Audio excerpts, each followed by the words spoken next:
Good Kid, M.A.A.d City turns 5 years old. It's all happening. Static Selector. Kendrick Lamar released his TDE Aftermath debut album Good Kid, M.A.A.d City on October 22nd, 2012. The now global superstar was still building a reputation for himself, all things considered. 15 months prior, the Compton kid released Section 80 to critical praise, which is viewed as his true debut album.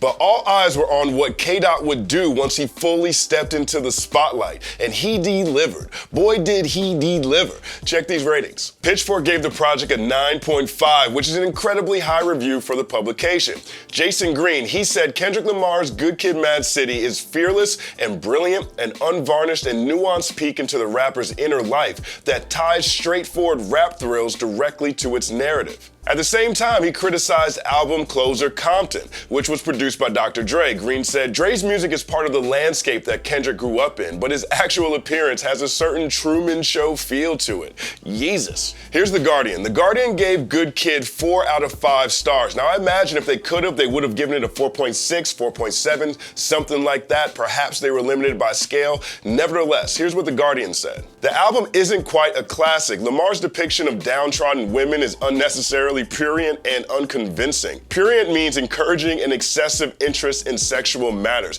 I actually had to look that up. Maybe that's enough to take away a full star?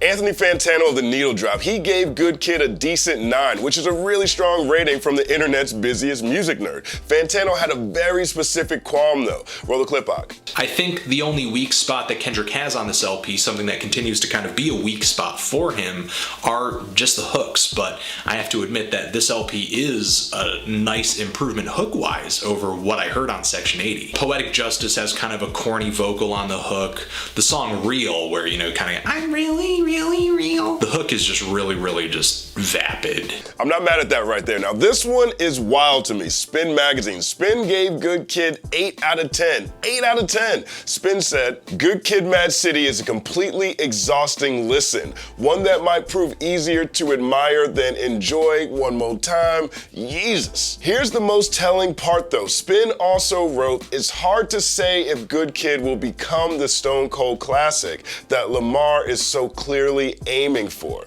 It's hard to say if Good Kid will become a Stone Cold classic. Now that last quote is representative of modern music web critics' tendency to play it safe. No one wants to get caught holding the bag, spewing grand proclamations about an album's classic qualifications 72 hours after release, or whatever. No one wants to get caught hype-beasting the basic. Clearly this is just a subset of reviews, but overall they're directionally consistent. Again, really think about the flaws given so far. Pitchfork said Dr. Dre was the problem. The Guardian said there was too much interest in sexual matters. Fantano didn't like the hooks and K-Dot's voice. At least Fantano's occurs more than once throughout the album. The rest sound like ramblings of shook ones. Maybe that's too strong. Ramblings of overly cautious ones. The internet's made our lives so much easier in so many different ways, but if you write about rap for a living, if you review albums for revenue, your word is your bond, and no one wants to be bonded to an overrated rating, well, because then your credibility is in jeopardy. This is something that goes through the mind of every critic when they're contextualizing projects. Facts, FAX. In that sense, most of Good Kid's critical ratings suffered under the weight of fear of jeopardizing the brand's reputation. I'd go as far as saying even Kendrick hedged his bets when he was asked if Good Kid was a classic. Kendrick said this to Hip Hop Wired 4 days after the project was released. He said, the attention and great reception it's been getting, it's overwhelming. People are labeling this a classic even without the years behind it, so it's a great feeling. It's classic worthy, you know, but it has to stand with the time and have years behind it. Right now it's classic worthy, and people will look back and say, Kendrick's first album really outdid everything else and became a classic. I went into it with intentions of making it a classic, so I'm glad everybody's saying that now. Now, I don't put too much stock into what artists say about their own records. They either oversell or undersell, and both perspectives are biased. But the idea that an album has to withstand the test of time before it can be considered a classic is overrated. It's a point of view pioneered by old heads who want to marginalize hip-hop into what they remember when they were teenagers. I'm being cynical, but it feels like that, especially because that perspective is so hypocritical. Let's use The Source as an example since it pioneered the hip-hop lens of what's considered a classic album. When Aquemini dropped and it got 5 mics in The Source, it didn't take years for the culture to agree. When Life After Death dropped and it got 5 mics in The Source, it didn't take years for the culture to agree. When m.A.A.d hit the earth like a comet and got 5 mics in The Source, it didn't take years for people to make up their minds that this is a defining classic. This is interesting. According to Wikipedia, which is always reliable, there have been 15 albums that garnered the coveted classic rating on the first time round. Of those 15, arguably 13 still hold up. 10 without question are still considered classics. Sorry, Kim. Sorry, bun. Here's what's wild though. There have been at least 30 albums that the magazine had to revise their ratings up to a perfect rating, to a classic rating, because they got it wrong the first time and the culture called them out. The Fugees' The Score is on that list. Doggy Style is on that list. The Chronic is on that list. All Eyes on Me is on that list. 36 Chambers and The Purple Tape are on that list. Ready to Die is on that list. There's at least 2 times more misses than makes when it came to The Source's ability to call out classics correctly. 3 times more if you don't think The Fix, Stillmatic, The Naked Truth, Trilogy, or Let the Rhythm Hit 'Em deserve the 5 mics ratings they got the first time. Think about this.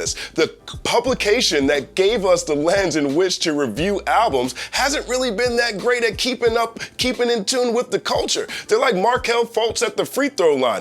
Brick, brick, brick, brick, brick, brick. Again, this is just one publication. Pitchfork actually has a strikingly similar hit rate, even though they have a more favorable scale, but again, the pattern is directionally consistent. No one wants to get caught holding the bag, which is why so many were reluctant to give Good Kid the respect it deserved up front. And just like Doggy Style, The Chronic, Fugees' The Score, revisions are rolling in like Snoop's 6th vote. What all the bitches saying? Rolling Stone's list of 100 greatest debut albums of all time, all genres. Good Kid is number 86. Complex, 7 ways Good Kid, M.A.A.d City changed the rap game in the year since it dropped. DJ Booth, they said this in 2015. It's time to declare Good Kid, M.A.A.d City a classic.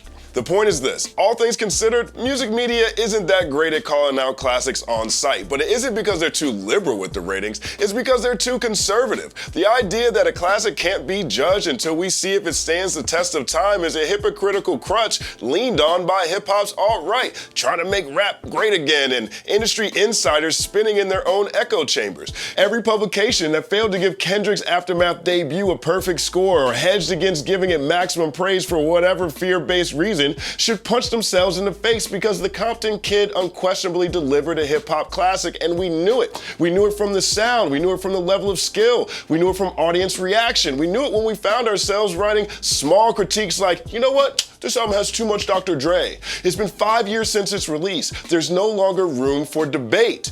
But critically speaking, just playing devil's advocate, let's say it does take 5 years before a project can be considered a classic. Then what's the point of even having a 10-point rating scale if a 9.5 is the highest you're gonna go? What's the point of having a rating at all if it's not gonna be worth anything until a half a decade later? Should we just listen to Kendrick? Should we just drop classic and go with classic worthy like King Kendrick described when he was hedging his bets against himself? I don't have the answers to these questions. Static Selector. Another Saturday, it's all happening. Thank you guys for rocking with us each and every week. We appreciate it. Big shout out to Dana Bluin, man, doing really, really great stuff. Make sure you check out his YouTube channel. Also, any criticism I have for any of these reviews is more so a representation of what groupthink mentality is like inside a publication. I know, I ran one for a while. I actually reviewed Good Kid, M.A.A.d City when I was a freelancer, and so my review still holds up because I didn't add any criticism to it, but we still have a 4.5 rating on it. I'm part of this population as well. It's very difficult to be correct all the time, and it's something that internally inside of these publications who care so much about this culture, we debate back and forth all the time. But let us know what you think about Good Kid, M.A.A.d City. Is it a certified classic? Is it something that you think is overrated? I was talking to Ak a second ago. He don't have the same opinion on the project as I do. Hit him up in the comment section as well, along with your own opinion. Make sure you like and subscribe to the channel. Follow @TheCompanyMan on everything. Hit that bell, hit that bell. It's all happening. Kendrick on this album is fucking amazing. I honestly have to put him up there with everybody asking me forever in a day or this more.